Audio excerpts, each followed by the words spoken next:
تو یہ جو ادب احترام تھا یہ ان کے بچپنے کی حالت میں سے بڑی ہوگی تب بھی یہ سلسلہ رہا جب تک کہ اپنے گھر نہیں چلی گئی؟ یہی تو آپ کو بتا رہا ہوں کہ جب وہ شادی کی ہو بات جب آتی تھی جاتے گھر میں تو رہتی تھیں، باہر کہاں نکلنا تھا انہوں نے. اصحاب سوال نہیں پوچھتے تھے بیٹی کا اتنا احترام؟ نہیں، ہمارے ہاں تو بیٹیوں کا اس طرح سے احترام نہیں ہے. ہمارے ہاں تو بیٹیوں کو جائیداد میں حصہ ہی نہیں دیتے، تو احترام تو بڑی دور کی بات ہے. جی جی. میرے والد پہلے زمیندار تھے ضلع خانوال میں، جنہوں نے اپنی بچیوں کو زمین دی، اپنی زندگی میں ان کے نام کر دی. صحیح. تو میرے تائے دو ہی بھائی تھے جن کا سارا گاؤں تھا. جی. تو میرے جو تایا رحمت اللہ علیہ تھے وہ آ کے لڑ پڑے. صحیح. کوئی اللہ بخش، میرے والد کا نام اللہ بخش تھا. جی. یہ دھیاں نو ساڈے گل پاؤں ہیں، ہن ساڑیاں دھیاں بھی آکسیں چاچے دیتی ہے ابا تو ہی دے. صحیح. اس ماحول میں پہلا شخص تھا. تو ہم تو اس کو اصلی حق سے بھی محروم کیا ہوا لوگوں نے. جائیداد میں سے بچوں کے نام کر دیتے، نہیں دیتے. یہ ہندوؤں میں ہے. جی. ہندوؤں میں بچی کے لیے جائیداد نہیں، جہیز ہے، جی. اور باقی سب بچوں کا ہے. ہمارے ہاں جائیداد کو بھی چھوڑ دیا تو جہیز بھی جو سلسلہ چلتا ہے دیتے ہی نہیں ہے، بہت ظلم ہے. جی. بیٹی کے حوالے سے آپ نے بات کی، اور ظاہر ہے بیٹی کو عموماً جب ہم رشتہ دیکھا جاتا ہے تو رشتہ جو ہے وہ اچھا گھرانہ ہو، پیسے والا ہو، معیارات یہ ہیں. دین کیا معیار بتاتا ہے؟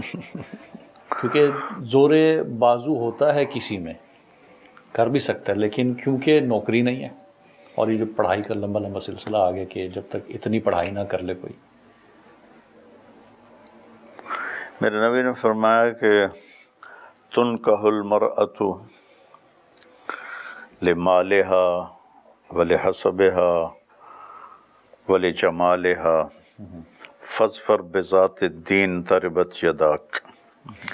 کہ شادی ہوتی ہے، لڑکی کا حسن دیکھا جاتا ہے، پیسہ دیکھا جاتا ہے، اور اس کی دنیاوی ٹھاٹ باٹ دیکھی جاتی ہے. جی.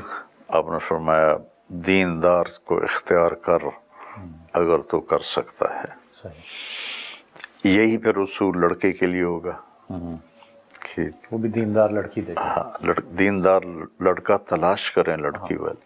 صحیح. اچھا انسان ہر حال میں راحت بنتا ہے، چاہے غربت ہو جی. اور چاہے پیسہ. جی.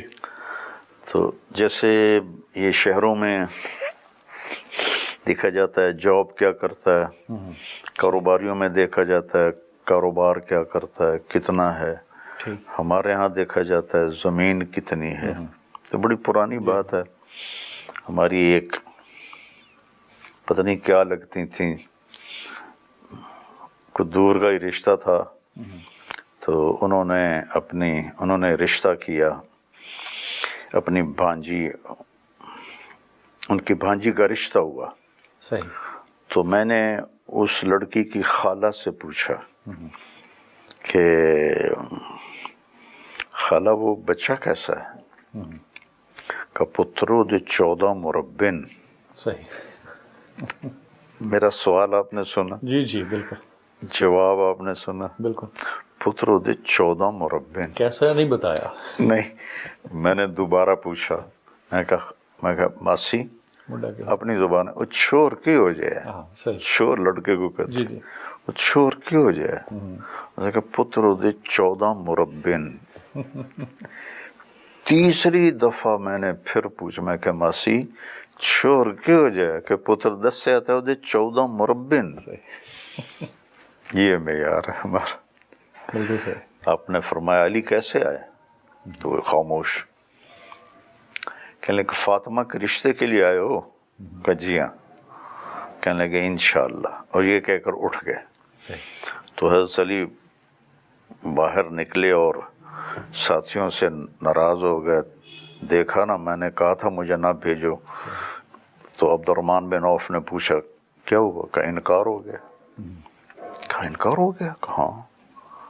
کہا کچھ بولے ہی نہیں، اٹھ کے چلے گئے. تو عبد الرحمن بن عوف نے پوچھا کچھ کہا؟ کچھ کہا تھا؟ کہنے لگے ہاں انشاءاللہ کہا تھا. کہا تو بس مبارک. نبی کا انشاءاللہ ہاں ہوتا ہے. اب یہ یہاں وقفہ کیوں لیا؟ جبریل،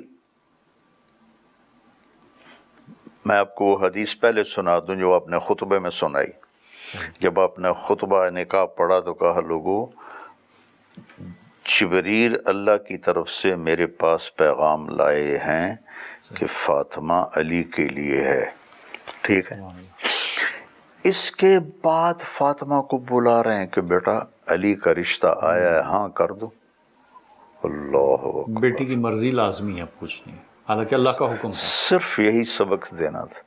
صحیح. ہمارے دیہاتوں میں تو پوچھتے ہی نہیں ہیں. شہروں میں تو اب شاید کچھ پوچھتے ہوں تو پتہ نہیں، دیہاتوں میں تو کوئی پوچھتا ہی نہیں ہے. ایسے باندھ دیتے ہیں جیسے گائے کو باندھتے ہیں. اگلا شرابی ہے، جواری ہے، کوئی پرواہ نہیں ہے. صحیح. تو حیران ہوں میں نے اس واقعے کو بہت بیان کیا ہے بیانوں میں صحیح. کہ وحی کے بعد بھی پوچھنے کی ضرورت تھی اور فاطمہ جیسی بیٹی سے پوچھنے کی ضرورت تھی. صحیح. جو آپ نے کہا میرے جگر کا ٹکڑا فاطمہ علی کا رشتہ آیا ہے، ہاں کر دو. اللہ اکبر. جب انہوں نے عرض کیا کہ ٹھیک ہے، اب واپس گئے. فوراً بلایا، کہا علی لوگوں کو جمع کرو. سارے لوگ، مسجد بھر گئی.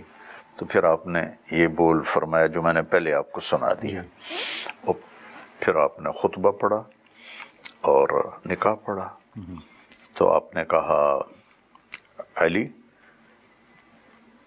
فاطمہ بنت محمد کو 400 درہم کے عوض تیرے نکاح میں دیا، تجھے قبول ہے؟ تو انہوں نے کہا جی یا رسول اللہ قبول ہے، اور سجدے میں چلے گئے اور زور سے یہ آیت پڑھی رب اوزعنی ان اشکر نعمتک التی انعمت علی وعلی والدی. تو آپ نے کہا آمین. پھر آپ نے سارے حاضرین کو تازہ کھجوریں کھلائیں، ایک روایت. صحیح. اور دوسری روایت شہد کا شربت پلایا. صحیح. میٹھا. اس خوشی میں. یہ دونوں روایتیں ہیں، ہو سکتا ہے دونوں ہی کی ہیں. صحیح. تو وحی کے بعد بھی بیٹی سے پوچھا جا رہا ہے. جی. یہاں عام طور پہ پوچھتے ہی نہیں ہیں. اصلاً وہ میٹر ہی نہیں کرتا. میٹر ہی نہیں کرتا. صحیح. بچے تو پھر بھی، ہماری دیہاتی بچیاں بیچاری جانور سے باندھ دو، انسان سے باندھ دو، زندگی گزار لیتے. تو بڑی زیادتی ہوتی ہے اس معاملے میں. یہ جو ہماری عورتیں بالکل ہی وہ رد عمل میں انسانیت کے دائرے سے نکل گئیں. وہ جو جلوس نہیں نکالتی، وہ جی عورت مارچ، وہ عورت ہونے سے ہی نکل گئیں. یہ رد عمل ہے. پھر رد عمل ہمیشہ زیادہ ہوتا ہے. بالکل صحیح. جو ریئیکشن ہوتا ہے نا زیادہ ہوتا ہے. اگر ماں باپ اپنی بچیوں کو پروٹیکشن دیتے، ان کو جائیداد میں حصہ دیتے، ان سے پوچھ کے شادی کرتے، صحیح، تو یہ کوئی ایسی اس قسم کی واہیات چیزیں نہ ہوتی.